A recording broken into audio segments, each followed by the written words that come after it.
I had enough Creed to know I never wanted to hear any more Creed.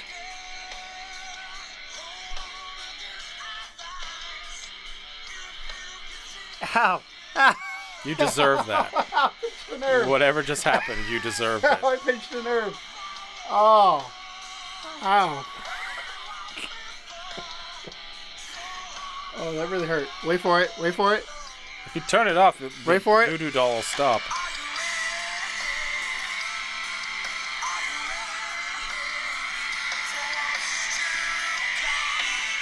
Alright. Oh, for real, though. Oh. Make that big boss less special. It ain't no game, but they saying welcome to the second level. Second level.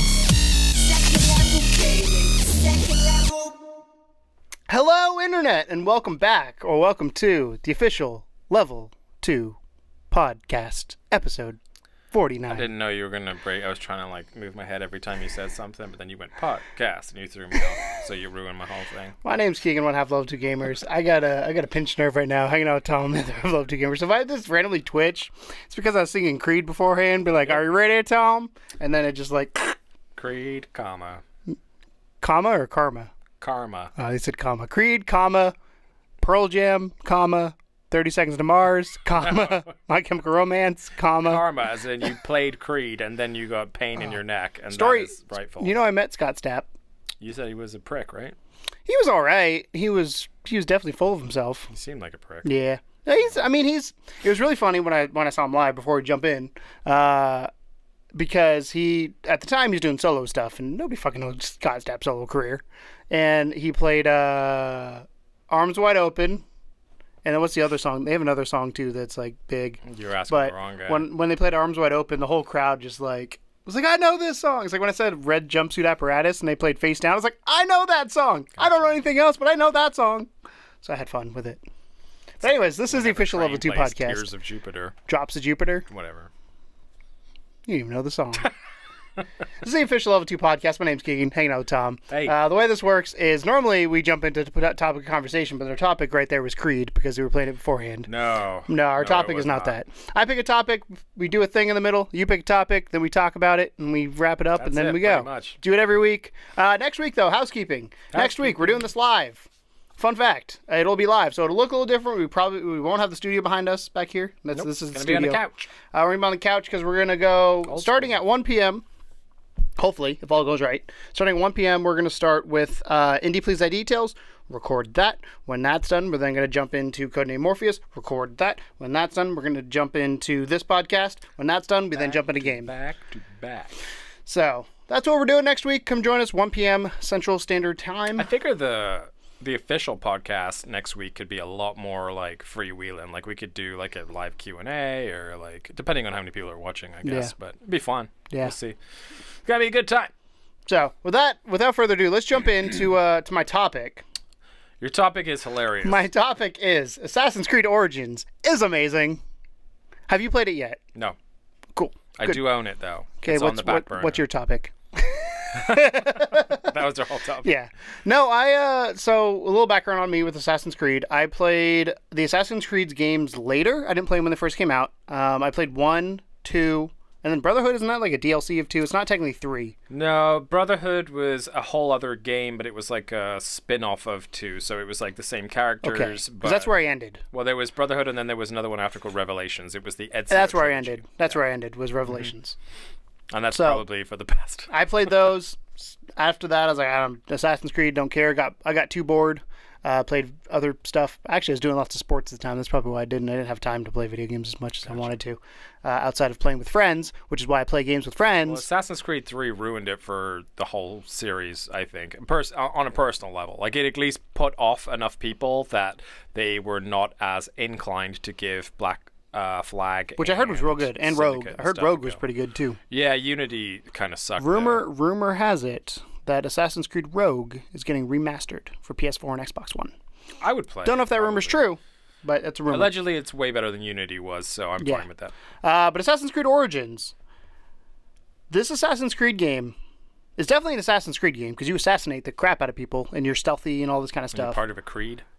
I don't know about that. Offset assassins. Are you ready? Yeah. for what's to come. End of the day, guys. But no, it's so they took what Assassin's Creed is known for, the stealth, the climbing of walls, all that kind of stuff, and they kind of just said, look, let's make that a part of a game. Because if you remember, how many of us were kind of pissed off at Assassin's Creed, like annual release, this sucks. I wasn't even excited for Origins. Even like their Assassin's Creed in Egypt, I'm like, oh, it's Assassin's Creed in Egypt. I wasn't either, honestly. When I saw the gimmick this time with the eagle flight thing, I was like, fuck that. Like they just Far Cried it. Like they just basically stole something from Far Cry Primal and put it in Assassin's Creed, and that's not good enough. I do apparently stand corrected because I haven't played it yet, but everyone that has said it's incredible. It is amazing. So I'm giving it a chance. Let's start out, and I'm going to try and stay as spoiler-free as I can. I'm about a third of the way through the campaign. I'm going to be vague when I say some names of places and of some bosses because I don't want to spoil anything. But basically, the gist is, the story is, somebody comes and murders your son. And you are angry that your son is now dead. And as many are wanted to be. So you're enacting your revenge, or you're avenging, depending on how you look at it, your son, and you go through different well-known cities in the world of Egypt, and you kind of uncover this plot of a power struggle that's going on, and you have to take down these different tiers of enemies. So far, I've made it through 8, I guess. They're bosses, but they're not the big boss. They're like they're the town bosses or the city bosses. Mid boss. I don't know who the big boss is yet. Yeah, I've yet to uncover the big boss, who it is. I have an idea, but I'm not 100% sure. But where this game really, really, really shines, one, it's gorgeous. This is one of the few games I will stop and take pictures in. I sent you a couple, like you can go see the Sphinx, and I took a picture, and I showed Beverly at work, who, not to give too much background about her, but she's an older woman who doesn't play video games, and I showed her the picture, and I go, this isn't a video game. She goes, really? I was like, yeah. It was that good looking. Like, the lighting was perfect. It was wonderful. But I'll stop and take pictures of vistas. I'll see, like, my favorite part is when you're in the desert in some places, and you, like, crest over a hill, and then just the city comes out of nowhere, and you're like, that was cool. The exploration, though, of this game is probably its strong suit. And it's not exploration just for the sake of exploring and unlocking things. It's exploration to find something cool when you explore. Whether it be a nod to another game. They recently found one in Easter egg to Dark Souls, where they found a campfire-like area with a sword in it. Sweet. That's way off the beaten path. Like, the closest fast travel point is 2,000 meters away. So, like, you have to either just be wandering in the desert or hunting for it. They have, obviously, you have the pyramids of Giza, you have the Sphinx, you have the city of Alexandria, which is a really well-known, famous city in mythology and in ancient Egypt history. I don't know, I guess ancient Egypt history. Yeah, Egyptian mythology. There we go. So, the coolest thing to me, though, is the pacing of the game is super well done when it comes to story versus side quests versus exploration. Good. So every time it's like any other open world game, when you explore, you get XP for finding something. And then it's usually anywhere from 25 to 200 XP, depending on what you found. You then get XP for crafting, which the crafting system is not what you think it is. It's a level up your shit crafting system. Mm-hmm. So you kill animals around the world. So there's hippos, crocodiles, eagles. Hippos are real mean. I murder them. Hippos kill more people in Africa than any other animal. They kill more humans than any other animal in the world. Mm-hmm. Not just Africa, that's all I'm saying, the world. Mean. It's okay. I've murdered my fair share of hippos at this point. Okay. But the way they do like the leveling up thing, like you have your assassin's blade that pops out, and you have to get certain pelts or certain materials to level that up. So it rewards you for going hunting. And there's times where I'll be wandering from mission to mission, or maybe from one city to another, because I don't fast travel unless I have to. The only time I'll fast travel is to get out of someplace, not to get to someplace. Gotcha. Just because you can do like tombs and stuff, and once you're in the tomb, you got to backtrack. I'm just going to. Did you ever play Far Cry 3? No. I played Far Cry 4. So Far Cry 3 had that in there where you would kill animals to improve your gear, and it was one of my favorite mechanics of the game because, like you said, it almost because like hunting in a lot of games is just kind of like you eventually get enough. You could play the whole game to like without hunting, and it wouldn't make a difference, right? But this actually makes you want to do it. You seek out these animals. What's really cool is you can go in and say for one of the things you can upgrade is your breastplate, which gives you more protection, gives you more health. If you need, say, hard leather for that, which is on crocodiles and hippos, you can highlight that, and it'll stay in the top right-hand corner and show you the symbol you're looking for. So when you do your eagle flight thing where you're looking for different animals to go hunting after, you'll be like, okay, I need that one. Because there's, I think, 6 or 7 different types of materials as of right now. I'm sure I have a material I think it's carbon crystal that I've yet to figure out what its use is, but it's a legendary, so I'm guessing it's an end game thing for leveling up. But there's so many different types of materials, and the symbols look very similar that it's sometimes hard for me to differentiate. Okay, was that soft leather or hard leather? Was that copper? Was that iron? What do I need? So having that up there and marking it is wonderful, and it'll show you things around you. But no, getting back to the main story versus side quest thing, I find myself a lot of times in this game. Right now, I'm powering through the story because I want to finish the story, and like I started off initially because I'm dumb when it comes to giant open world games. The first area I did probably 4 or 5 side missions. Okay. Because I was like, that's also you're learning the game at that point, so let me learn the game before I jump into something too hard. Then when I got to Alexandria, which is the second major city you get to. Well, first major city, second city really that you get to. I've then stopped doing side quests as much. I'll do maybe 2 to 3 unless I think it's a cool one or sounds cool. Why was that? Because I want to progress the story. Okay. But what's really cool is the side quest missions give you a couple things. They give you, obviously, rewards for doing them, XP, money. But the XP is I could do 2 to 3, as of right now, I could do 2 to 3 side missions and hit up a level. Or I could go hunting for 100 deer or gazelle or whatever they are, go up a level. Or I could tomb raid 3 tombs, go up a level.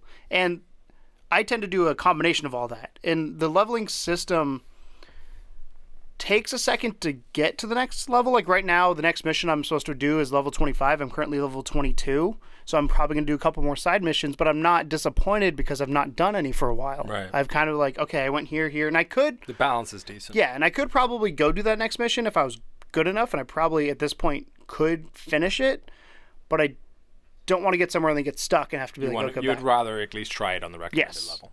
And then the other thing I tend to do is exploring. Like when I'm done, one of the things I do when I first get to an area is like you see something big, you go run towards it and you unlock it, and they have the, I don't know what they call them, but the overlooks. It's like eagle perch or something. Yeah, it's synchronization of that's where you sync. Yeah. So I do all those, obviously unlock all those, so that because those are your fast travel points. Mm-hmm. So I do those. They show you the other potential things on the map generally. Like, sometimes. Yeah. This one not really. Like it does and it doesn't. Interesting. So it depends on location, because a lot of the stuff you can see already, like side missions you can see already, all that kind of stuff. The only thing you can't see when you synchronize is like hidden locations. So one of my favorite things to do outside of like the main story, which is really fun, and I'm going to tell a story about how I fought a giant snake and was terrified but beat it. There's these camps that you can go into. So they can be in a town, they could be in between towns, they could be pretty much anywhere. I've stumbled across multiple of them in the desert, and they're shown off by a symbol that has a different number of spears hanging out the top. Okay. 1 spear is easy, 2 spears medium, 3 spears is hard. Gotcha. And it's really fun to go in because usually there's a couple things that happen at these camps, and they vary in size. Like I've had one that literally was a room, and I've had some that take up a whole canyon. And you take your eagle and you kind of unlock things, and every camp at least has a thing you got to loot, so it gives you good gear, and obviously depending on your level and where you're at. Then other camps have captains, maybe 1, maybe 2, and then other camps like the 3 spear camps have like mini bosses that show up. So I like using the stealth mechanic on those of like, okay, I've got 3 guys over here, 2 guys down here, the captain's here, and watch the movement of how am I going to take these guys out. And you go through and you plan your attack. It always goes haywire, and you end up just swinging anyway and killing people. But I feel really accomplished when I do stealthily take everybody out. It's a rewarding feeling with it because I feel like satisfying. Yeah, the game rewards you for being quiet. And there's no like sound mechanic, which I like because I hate when games have that where it's like I can hear you. No, you can't. I think it's good in first-person shooters and stuff, though. Being able to hear the enemy, that kind of stuff. Well, you can hear the enemy, but they can't hear you. Is what I'm saying. Like they won't hear me rustling. Like I can move in the grass, and they won't hear me. Gotcha. And be spotted that way. But a cool mechanic they have is you can whistle, and the guys will come closer. Then you can assassinate them in there and get them down. Or like attraction, I guess. Yeah, it brings them closer, and you can also attack people through walls. If it's made out of like thatch, that's interesting. You can stab people through walls. I've done that. It's very satisfying. Yeah.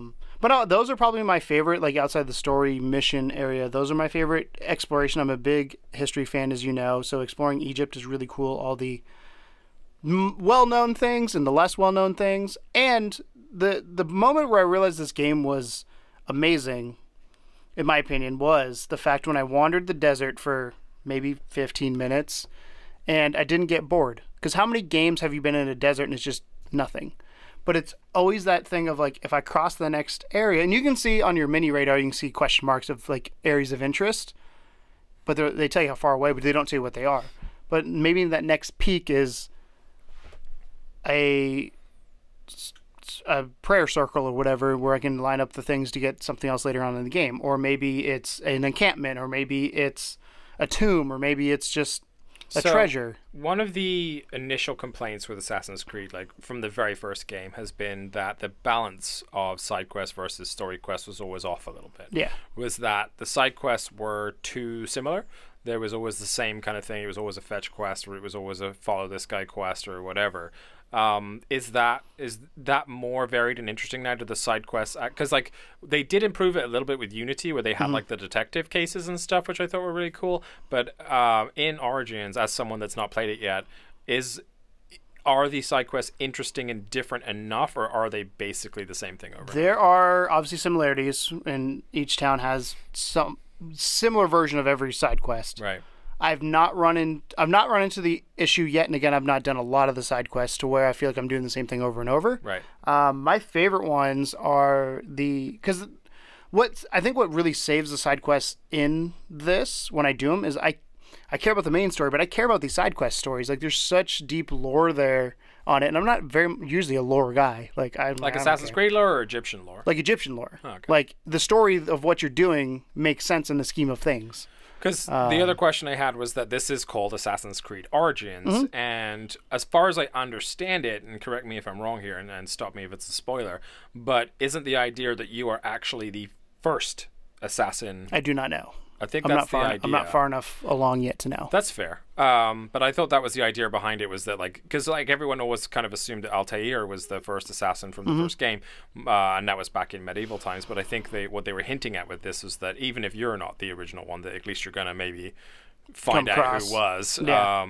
But yeah, that's kind of the vibe that I got. Do they have a lot of like modern day stuff mixed in? Or yeah. So the weirdest part is the moment I went out of the synchronization, and I realized this Assassin's Creed game was that first moment. Because I was like, oh, this is such a cool open world game. Like it feels like Assassin's Creed, like I said, with the movement. One of my favorite things is you don't have to look for handholds on a lot of things. You can just climb up anything. Oh, yeah. But like the pyramids, there's like Pyramid of Giza, you can climb to the top, and it's a fast travel point to synchronize. You have to look to see where you can jump, others to slide back down, which is really cool. That makes sense to me. But like the moment I went out of synchronization and met the character we are, which is weird to say because person in the Animus. Yeah, was kind of jarring because I was like, oh yeah, this is an Assassin's Creed game, and that's not bad because I had such a negativity towards Assassin's Creed after I finished Revelations. I didn't care about the franchise anymore. That I'm like, oh yeah, this is part of that series. This is the thing they do. Yeah, it makes sense of why this is here, and you also. One of the kind of a mini spoiler, but not really because it doesn't have anything to do with the story. It's more of an Easter egg spoiler. But if you go to the computer I can't remember her name is, but the person inside the Animus, when you go to the computer, you can click on there and they have Easter eggs to Watch Dogs, they have Easter eggs to the original Assassin's Creeds, that kind of stuff. So it's really cool to kind of read that stuff. I'm not as interested in that. but I've seen videos of like, yeah, this is what that means. I was like, oh, cool, didn't know. I assumed as much because I saw Hayden Pierce. So I understood that. That's funny. Yeah. But I didn't, because rumor has it that you're in the same universe. Yeah. So the one part that, and this is how I video game, as you know, when I got out of the Animus, you're inside of a cave. And one of the things is wander around to kind of explore some stuff. And again, I don't want to say too much because I don't want to spoil too much. But the first time I was able to get out of the Animus and walk around, I exited the cave just to see if I could go exploring outside. And eventually get to the point where she just stops and she goes, I should probably go back inside. And I was like, fuck you, game. I want to go exploring. But what that made me think is where we are in the Animus is somewhere in the game. And again, I don't want to say much more than that because there's other things in the cave we're in that hint at that. But my feeling in Egypt. Yeah, so my feeling right now is where we are in Egypt is somehow connected to Bayek, who's the main character in the story, and his wife Aya, and kind of how they all intertwine. And I'm really interested to see kind of how that unfolds. I mean, I think that was the saddest thing for me, was the way that they let Desmond's story slip, because they started to make it so out like it was a really solid outside the box sort of story with Desmond and the whole trying to uncover, and everyone was kind of expecting that one game where suddenly you'd be in the modern world as Desmond, as an assassin, and then they just kind of like killed off that whole thing. And I'm just like, so this one, the Animus part of it to me is almost more important than it ever has been, because it has to sell me on the idea of the outside world, which I already kind of feel is broken because of how they treated Desmond. So, which I don't have that feeling because which is if you wouldn't have if you hadn't gone through all the other. But I really, again, the fact that you're running like Cleopatra, the fact that you're running these people that you know from history, and then other people you may not know of unless you're further into Egyptian history and lore, which I'm not, but some names I recognize, some names I don't. And what's really cool is, again, without spoiling anything, the stuff that ties into that world when you come back from being inside the Animus that you didn't notice until again, I explored the first time. I found something I probably shouldn't have found. And when I found it the first time, the woman I'm playing, I wish I could remember her name. There's a female protagonist? In the Animus, yes. And then you have a female doctor chatting. But you're playing a male character. You're playing a male character inside of the Animus. Spoiler alert, you do play as his wife in a couple scenarios as well. Gotcha. So, as of right now, my experience has been 90% Bayek. Probably 10% Aya. And then the other cool thing that I really like, and this is where I'll lead into the snake story, is you have flashbacks as you go along your journey inside the Animus, and flashbacks go back to, again, your son was murdered, and kind of like understanding what happened to him and all this kind of stuff. And the last one I went to was, and this potentially will be spoilers if you aren't too the Lizard is the name of the boss. If you haven't fought the Lizard yet, skip ahead probably 5 minutes, if not maybe 2 minutes. But when I went to this flashback, I then am in a giant sandstorm. Don't know what happened. Like, I just wake up and like, oh God, what's going on? Like, you get knocked out. You come back and he's like, oh, I should walk towards those lights. And I mean, video game logic says walk towards the light anyway. So I started walking towards the light. And then slowly this, I'm going to call it a tomb, but that's not what it is. It's just this ruin comes up. And you're walking in. And I know I'm getting close to the boss because of where I am in the story and how many things I'd done to that point. And I walk in, and then all of a sudden this ghost figure thing slithers across the ceiling. And I was like, oh no. But in my head, because everything up to that point had been a cutscene, so in my head, it's like, oh, this is going to jump into a cutscene. If you're unfamiliar with why that's oh no for Keegan. I don't do snakes. He doesn't do snakes even a little bit. I have a phobia of snakes. So I walk in, see the slither at the top, and I stop, and I was like, fuck. Please, like in my head, I'm like, please don't let me fight a snake. Because back in my mind, I was like, I got to fight a snake. But again, the other part of me was like, maybe it's a cutscene. Because everything to that point, when I had something like this, was just a cutscene. And you just do one of these and block your face. You were playing from behind the couch, right? No, I was playing. I had a pillow up on my knees up in front that I'd pop up and down. I saw the picture. Yeah. So anyways, I walk in further, and then eventually it reveals that there is this serpent. And again, I won't go into the lore of who the serpent is or anything like that. But you've got to fight it with some magical powers that you get from a god. And basically, you have light arrows that you kill the dark with the light arrows. And the whole time, if you shoot in he spits, or he, I don't know what it is, spits acid at you. And that's what hurts you. And you got to obviously avoid it and run around. And you start out on a moving platform like a boat. And you're running back and forth to avoid it. You see it slither around. You shoot the arrows. And, of course, again, shoot in the head, more damage. Don't like looking at the snake's head. But if you shoot it in the head, or if it's on a timer, if it starts slithering down, you can shoot in the body, do more damage. The scariest part for me was he'd go under the boat and then come back up somewhere else. And the scariest part's when you don't know where because you can't see where he went. It's just like underneath, fully submerged, and then I'm back up. Right. And there's a couple times where he jumped over the boat, and I was like, oh, God, you're right there. Like, whoo. I would love to have seen you play that. But what was really cool with that encounter is I started on the boat, hit a certain amount of health, and then all of a sudden I went from the boat to a state, again, don't want to spoil too much, but stationary platform to where the snake had a pool in the middle of us. And he would come out of the pool sometimes and jump at you, and again, you're shooting arrows and blocking and not looking and trying to hit it. But then sometimes he'd be out on the outside, and you're like, okay, and if he's on the outside and came in, he would hit the ground, and your ground would disappear around you, so you had to jump between, so you couldn't stay in the same spot, otherwise he would bite you and hurt you. So this whole time, I'm just firing arrows as quick as I can without looking and hoping I kill him. And it gets to the very, very end, and this is where you probably would have enjoyed watching me play this. So the very end of the fight, the snake comes out of the middle up, looks at you, and just lunges at you because he's like, minuscule bit of health left, like 2 shots, and I start firing, and as I'm doing it, I'm like turning my head away from the camera, away from the TV, and be like, no, and I hit him, he killed him, and then there's a cutscene, and that's where I was concerned the snake was going to show back up, because, you know, cutscenes, they have things. There's also cobras around the world map that have scared me a few times. They're not bad because they're small. So it's like swinging or dead, but a giant snake, yeah, not as good. That was the reason why you won't play Moss. So would you play Moss now? No, because Moss is VR.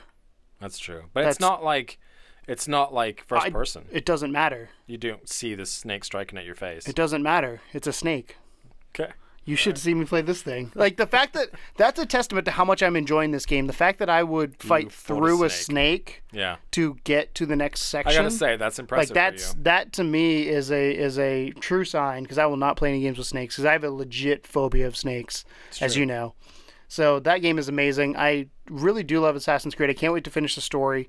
I've played, let me pull up my Ubisoft Club here real quick and let you know how many hours I've played. I know that you've been talking about it for a couple of weeks now. So yeah, I took a week off there though. I played it for. I got on Black Friday sale. Maybe it was only like 3 days off. Got on Black Friday sale. Played it for a little bit. Stopped to do other things, and then played it again. I did the same thing. I picked it up on Black Friday. What was it, 42 or something at the time? Yeah. And I just decided that I was going to shelve it until I had more time to dedicate to it. So I played so far for 13 hours. I'm level 22, and I'm about 40% through the story missions. Cool. I have crafted 66 upgrades. I've killed 551 things and assassinated 85 people. Sweet. I really love, as much as Ubisoft gets shit, their Club Ubisoft app is really, really cool, because it tells you a lot of stats that you don't really care about, but it's cool to see. So like, there's a place called the Hippodrome where it's chariot races, and I've won two tournaments. So things like that of like, oh, okay. Or photos taken. I've taken 5 photos so far. Things like that. So, I don't know. I really am enjoying the game. I ask anybody who I play Destiny with, I'm like, I'm not playing Destiny, I'm playing Assassin's Creed. And the story's gripping. The main complaint I have with it is just, I don't know if I'm going to survive the length of the story. Right. And that's more of a me thing than anything else, because there's so much, because as you know, next week, Destiny DLC drops. Fuck, because right now it's good with Destiny, because I'm kind of like, I'm done. There's really not much else to do in Destiny, so this has been good to have then. But that drops. This means you have to play it more and faster. Overwatch is going to have a winter event. Elder Scrolls is probably going to have a winter event. Like, all these things are happening. I was like, fuck. So I don't want it, but the problem is I don't want to play it faster. You want to soak it in? I want to soak it in, and I really want to when I'm done. I have a feeling I will go back and do a lot of the side missions. I will do some of the exploration stuff. There's some secret hidden stuff that, again, I don't want to say how to do it, but there's a secret piece of hidden armor that if you do collect a certain thing, you can get that armor, and it looks real cool.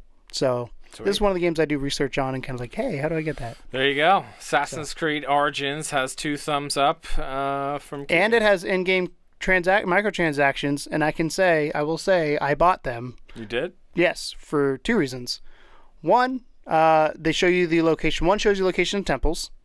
One shows you locations of the circles. And one shows you locations of the hermit areas. Can you do those without buying them? Yes, you can uncover them, but they don't show on the map unless you uncover them. Gotcha. So that's me. Those things I want to do end game when I go back and finish them. So I'd rather have them uncovered and go back to them. The other thing I bought was initially I bought what did I buy? Oh, I bought a bow pack. Like okay. I get a nice bow, and I've used the crap out of it ironically, I don't think I use the other one anymore because I got a better one. I have a shotgun bow that shoots 5 arrows at once. Like those babies on fire. Woo! Nice. Take anybody out, 1 shot, if I'm close enough. Range is not very good. It just kind of scatters. So, but anyways, that's Assassin's Creed Origins. I am enjoying the crap out of it. This is like Division, but without friends, which is real weird. Yeah, that's the most impressive part is it's a single-player game, and you don't really do single-player games. So I'm excited for you to actually find something that you have fallen in love with. Yeah. That's great.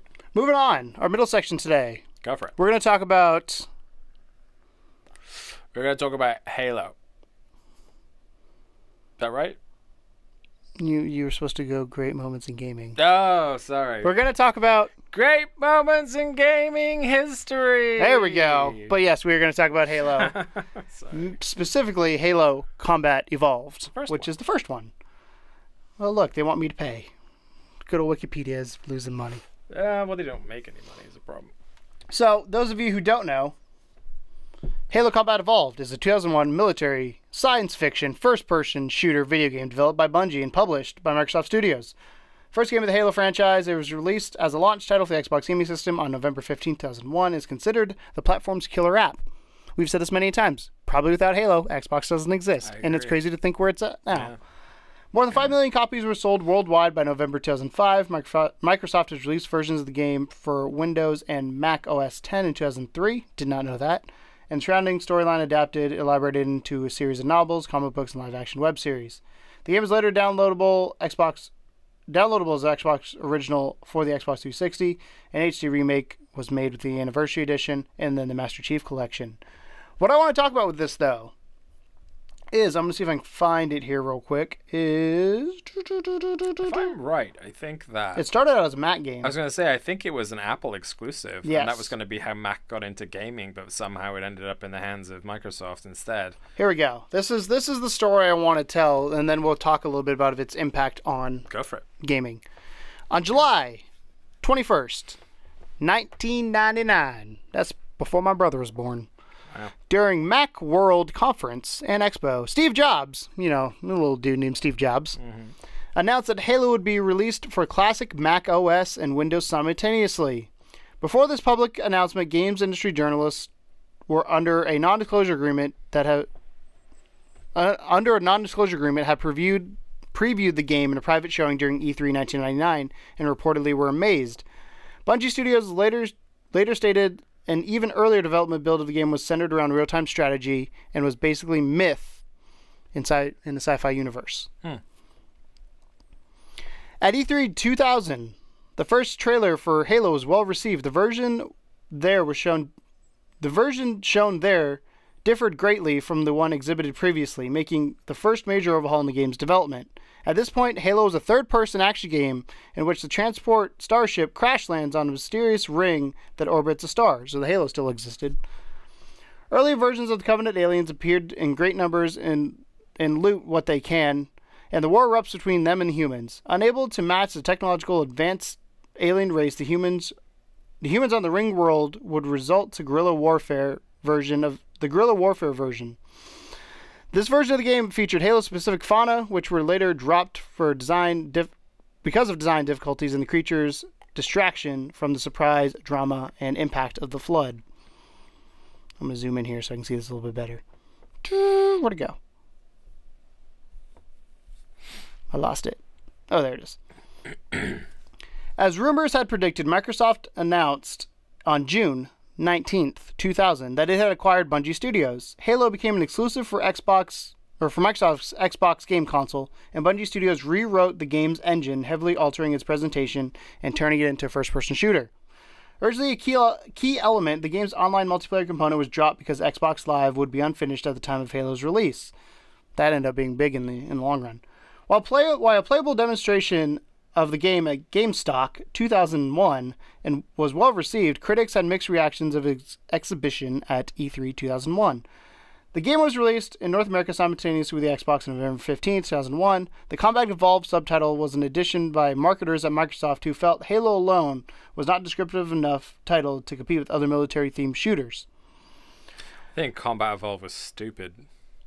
On July 12, 2002, a Halo port for Windows was announced in development by Gearbox Software. Its showing at E3 2003 was positively received by some critics, with skepticism by others. It was released on September 30th, 2003, and included support for online multiplayer play and featured sharper graphics but had compatibility issues that caused poor performance.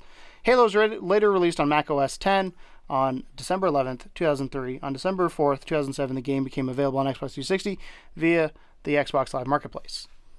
That's a lot of information there. So basically, started out as a PC Mac game that Steve Jobs announced at Macworld in 1999.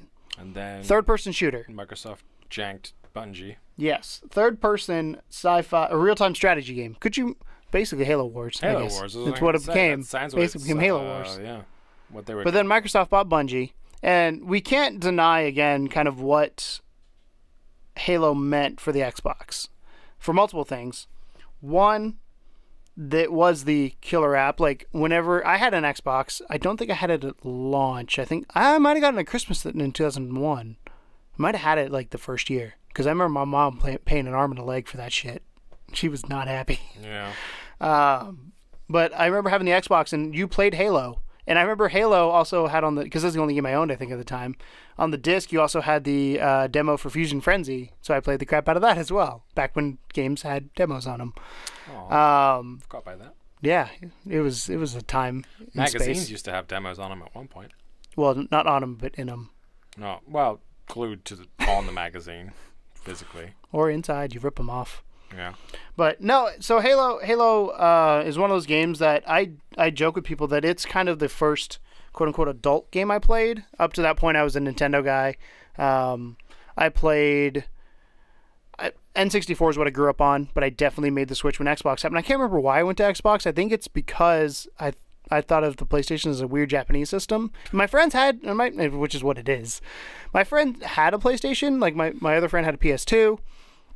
And I remember, you were like, Mom, I'm gonna buy American. Well, I remember the power button being on the back, and you had these weird like looking games. I was like, I don't want that. Like PlayStation's marketing never really gripped me. Like Microsoft was like, here's a shooter you can play with your friends. And then later on, obviously, there's some other things that came out with it. They were also big on sports. But stuff. Yeah, the sports games. I remember NFL Fever. They had 2 NFL games at launch, I believe. NFL Fever was the one I played. Peyton Manning, and no, that was 2003. So that wouldn't have been launched. That would have been 2 years later. But NFL Fever 2003 had Peyton Manning on the cover. It was the first football game that had first-person mode. That shit sucked. That was a bad idea. You have a helmet and you're like, I can't fucking see. That's kind of bizarre. It was cool to have. I just played as lineman though, because you just had to VR football game would be hard, unique. It'd be hard. Yeah, it'd be hard. You would be scared shitless of some 600-pound linebackers charging you. Like, oh my god. Well, if they're 600 pounds, then they got some issues. But no, so Halo. Let's talk a little bit about kind of Halo's impact on the industry. Sure. I think we can all agree that GoldenEye was the first game that brought multiplayer first-person shooter action to console successfully. Yeah. I'm sure it's not the first one, but it's the first one that people played in mass. It's the first one that was a fever. Yes. Yeah.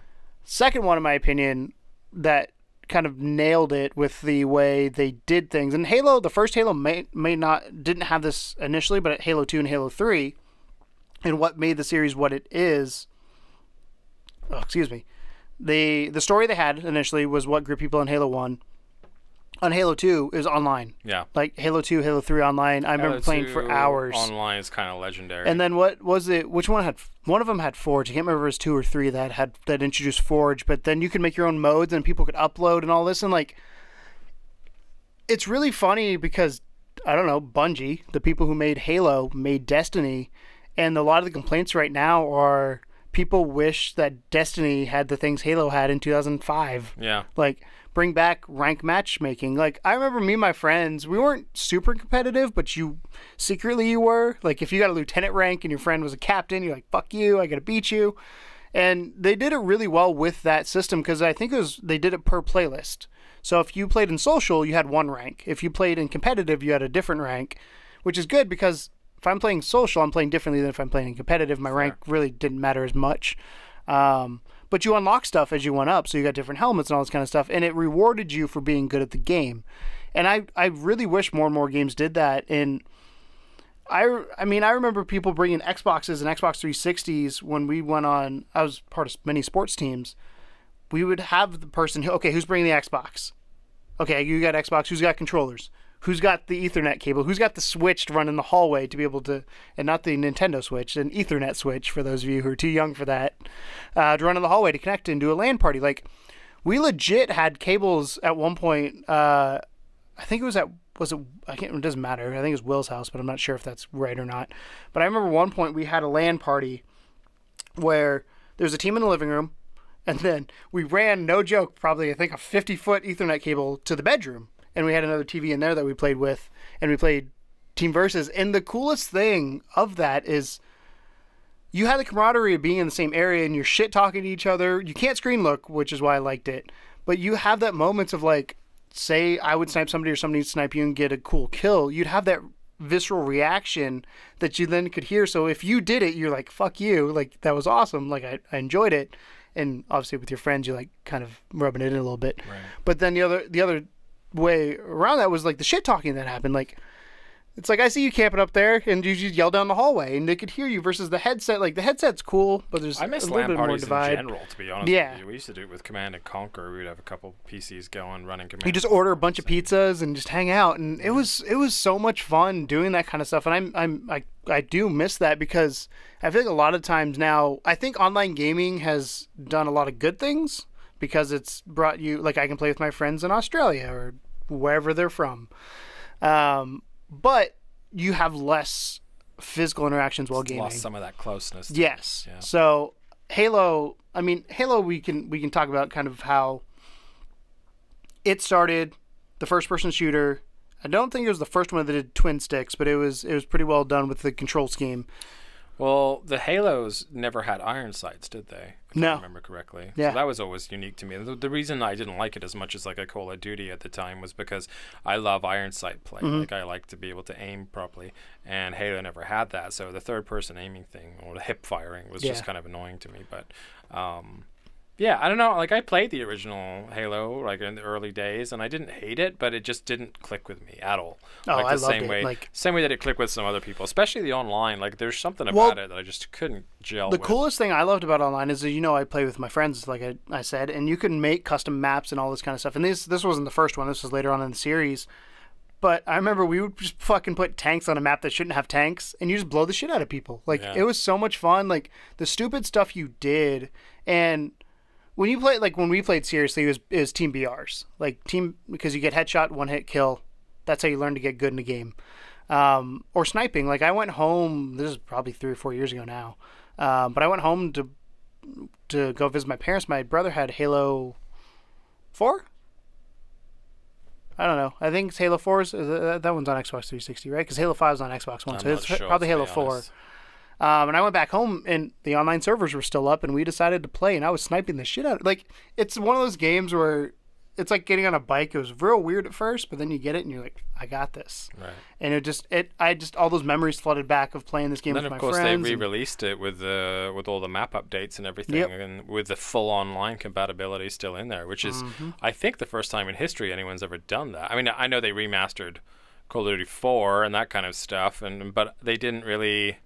I don't know, it doesn't feel the same. Like, they did the whole game and every single separate server was up and everything. There's something about it that was really super fan service. You know what I really liked with Master Chief Collection? Was they had the ability to go between the original graphics and the next gen, and that just shows you, like, back in the day, that shit was state of the art. You're like, oh, that's so cool looking, like all this kind of stuff, but then you're like, ooh, That's ugly. It's like all flat surfaces, real dark because you can't see. Rose-tinted glasses, I guess. The amount of times I've gotten off the Pillar of Autumn cannot be counted on my hands or your hands combined. Like, I played the crap out of that, and I think that was the only...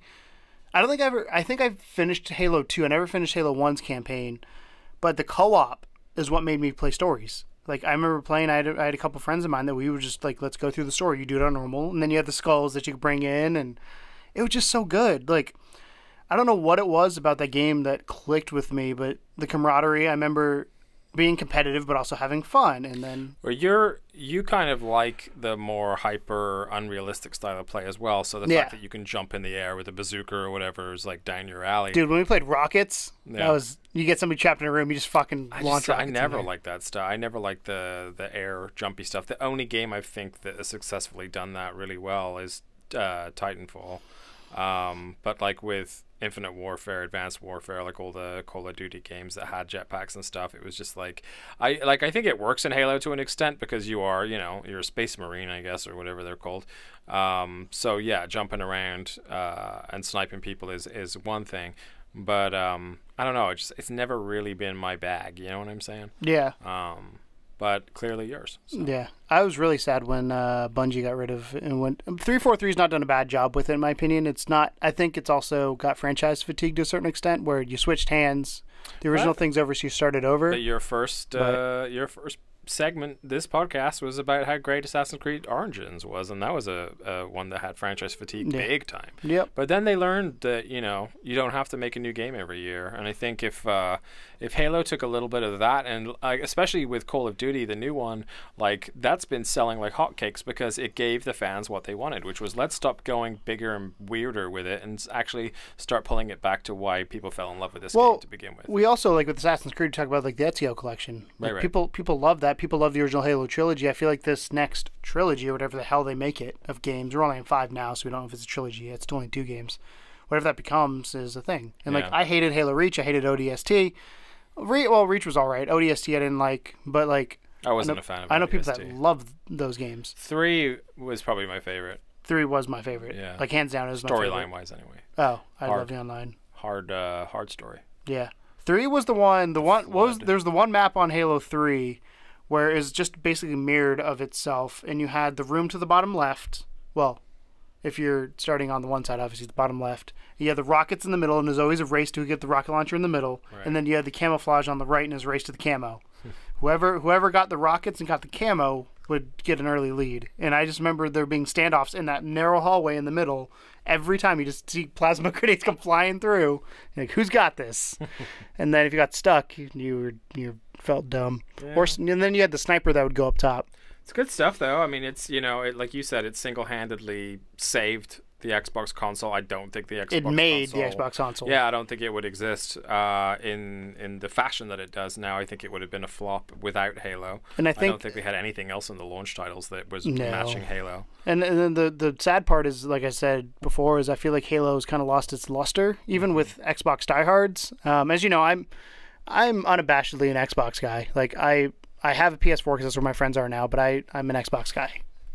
And it sucks that this generation I didn't get an Xbox because there's nothing that wants me to get one. Yeah. There's no well, they had other reasons too because they fucked up at launch, but outside of that, once that had ended, They never really capitalized on their exclusives the same way that Sony did. I think that when I originally got a 360, the first thing I did was purchase Fables, Halo, like the complete series, and Gears of War because I was like, these are the 3 things I've never been able to play, and Alan Wake as well. Yeah. So I picked up those, and those was pretty much the whole reason I got the console was to play those exclusives. And then like Alan Wake's gone by the wayside, Fables has disappeared, Gears of War 4 was well received but not necessarily critically acclaimed, and then Halo has just been kind of like it's Halo does well, but it's not gaining traction. No, not at all.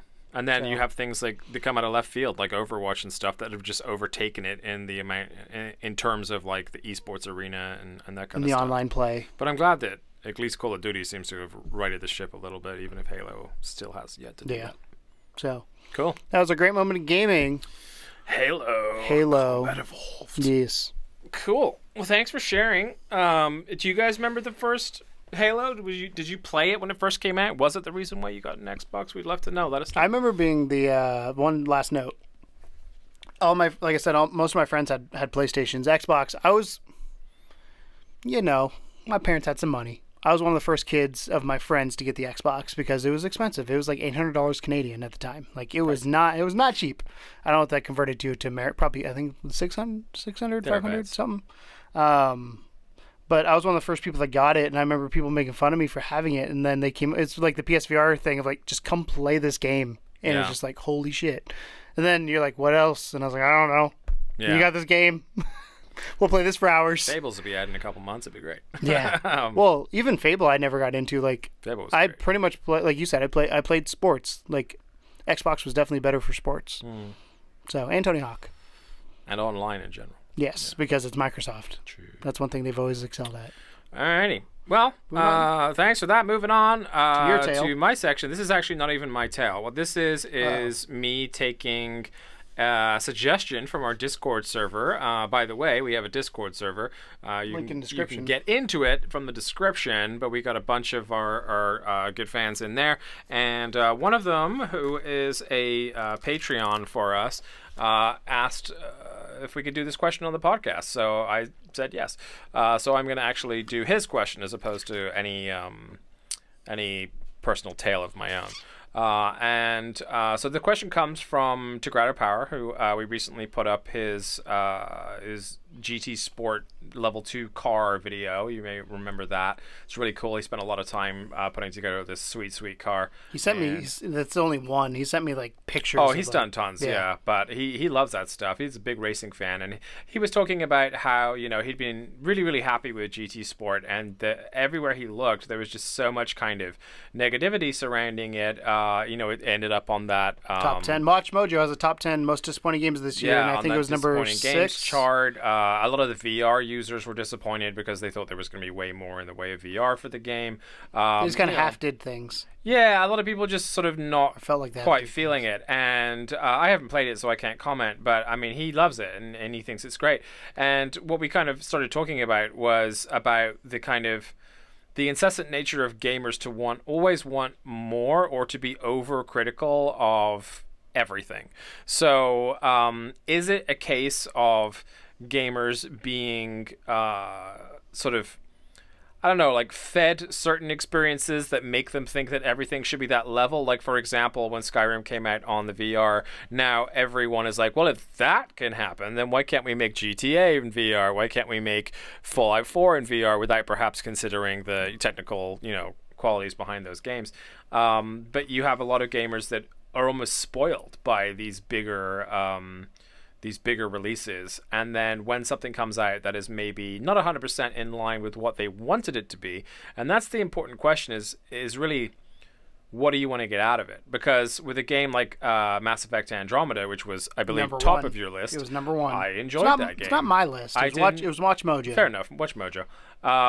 But I enjoyed that game a lot. I didn't get through to finishing it, but that was nothing to do with the quality of the game. It was just I had a lot of other things going on. But as I was playing it, I was having a good time. And I felt like a lot of the stuff was undeserved. Like, the facial animations were stupid. That's, A, that's an easy fix, and B, who fucking cares? Like, I don't play Mass Effect for realism. It's a goddamn space game. But there are certain games that come out that get this kind of... I guess they had a hype train behind them, and then it falls flat. We have your No Man's Skies and all that kind of stuff that are really extreme examples of it. Yeah, Battlefront for sure, Battlefront 2, or even Battlefront 1 for that matter. But the question is, I guess, are we spoiled as gamers, or is it that we have this kind of perfect idea of what we want something to be in our own heads, and when it doesn't meet our own expectations, we're let down? Or do you think it is actually on the developers to meet those expectations in terms of the release? Because if you were making a game and you said to the gamers, hey, what do you all want in the game? You'd have the worst fucking mishmashed terrible game in the world, because everyone wants something different. So where does it lie? Where does the blame lie for games that are unsuccessful? Is it just in gamers' expectations, or is it actually a developer problem? It's a little bit of both. Think so? Yes. So the games that I've enjoyed the most are the games I went in with low to medium expectations, and they were either met or exceeded. Because 9 times out of 10, when you're disappointed by a game, it's because either you built it up in your head or marketing did a real good job of getting the hype behind the game, and it just went and didn't meet what they were saying, or didn't hit the niche that or the scratch you thought it would. So prime one for me that disappointed me this year was Ghost Recon. After playing the Division, I was like, oh hell yeah! Like, granted, they're 2 different teams probably, but like the Division was such a good experience. That's my first Tom Clancy game ever. I had a lot of fun with it. Let me hop in. This game looks interesting, and then I played it, and the controls are a bit wonky. There's just a little bit off about it. I was like, this feels clunky. So that was based on an experience of an existing franchise I had with that name attached to it. So that, to me, is on the developers.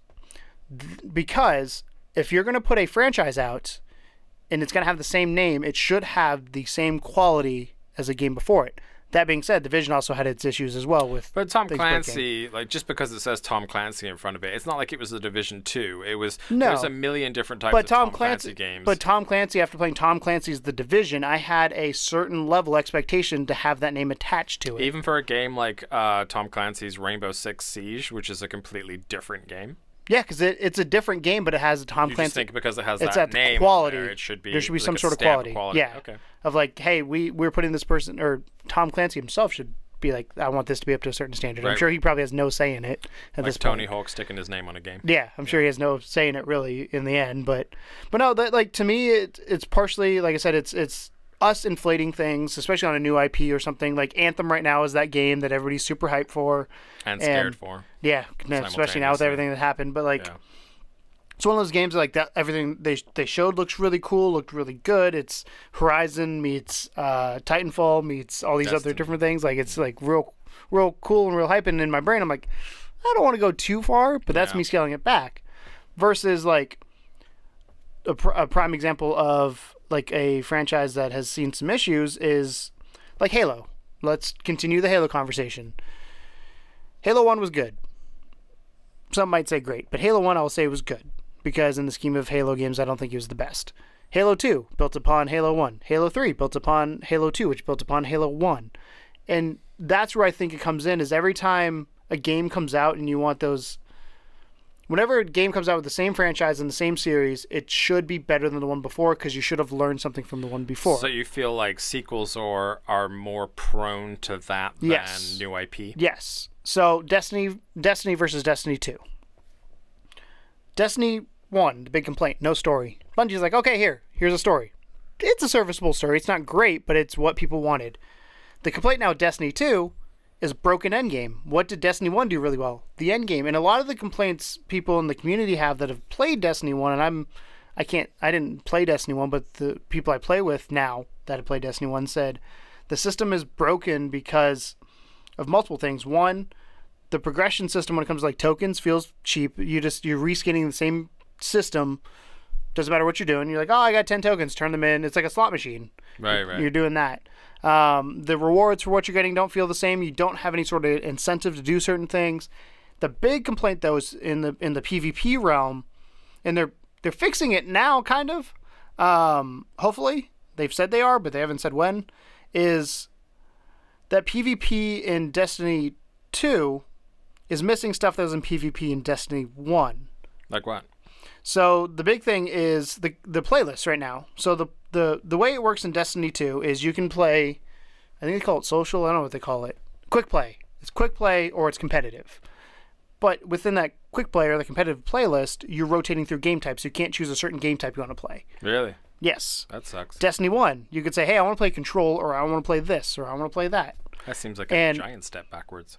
Yeah, but the argument is Bungie didn't have that in the release of Halo 1, Destiny 1 at launch. They added it in the expansion. So are you comparing vanilla Destiny to vanilla Destiny 2, or are you comparing what they learned from the end? But then if they've learned it from Destiny 1, then why would they take it away again? That's my thought. Yeah. That's my thought. So that's where I feel like it's a developer doing, when the developer doesn't learn, because obviously, like you said, if you ask people what they want, you're going to get a million different answers. But there's usually a vocal majority of something people are bitching about in the game. And it's like, fix Smooth that controls thing. For Skyrim. Yeah, fix that thing. Yeah. And if you fix that thing, you're getting, like Battlefront 2. Battlefront 1, the complaint was there's no campaign, which I could care less about, but people cared, and that the gameplay again felt super like a wide as an ocean but as deep as a puddle. Battlefront 2 comes out. There's a campaign. It's debatable whether how good or bad it is, but there's a campaign. It's similar to Destiny. It's serviceable. It's a campaign.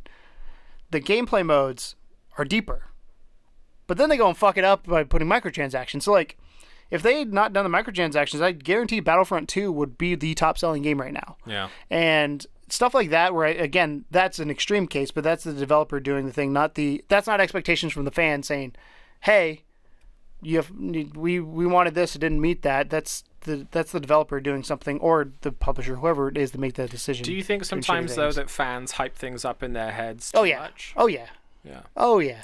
There's a lot of, as a Reddit, like frequent Redditor, I would say, there's a lot of times when I see people like all aboard the hype train for whatever game or. I mean, I'm aboard the Assassin's Creed hype train right now. And it's even worse around keynote season, because like, you know, E3 and stuff, everything's designed to look like so much better than usually the final release is ever going to be. Like E3 is like the teasing, tantalizing, you know, trailers. Look at your Watch Dogs versus what exactly came out. And then so there's always like this weird kind of like vision potential pitfall that's going to happen. Sometimes they make good on the promise and it turns out great, and that's good, but I think there's a certain level of definitely gamers' expectations that need to be managed in terms of like, you know, I get with GT Sport specifically, like that they took away some cars. Took away a lot of cars. Yeah, that's probably so GT Sport, not to cut you off, but I did. No, go ahead.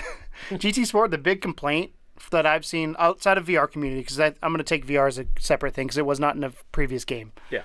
Less cars, less tracks. Yeah. That's the big complaint, and I can see the argument for that of like, you gave us this before, why can't we have that again? Yeah. And even if they, I don't want to say make the same game, but you make the same game with better graphics. Look what fucking Forza Horizon does a lot of the time. Yeah. Or Forza does. Forza doesn't really change anything. They just make it look prettier. I mean, they get cars here and there and all that kind of stuff, but like, a racing game, in my opinion, isn't that hard to replicate.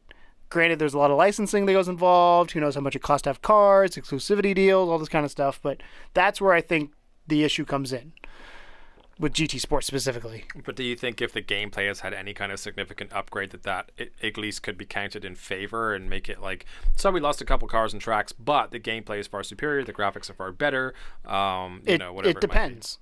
Because if you have superior graphics but you only have 3 racetracks, you're playing the same 3 tracks over and over, then you're going to get bored. If you have less superior, because I've always been a gameplay over graphics guy for the most part. There's a few situations like Assassin's Creed is making me go like, fucking graphics are amazing.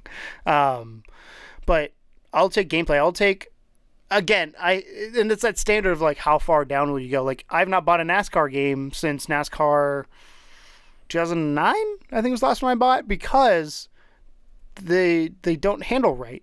They look like shit. NASCAR games never looked good, but they handle like shit. Yeah. And that's the thing there with those is like,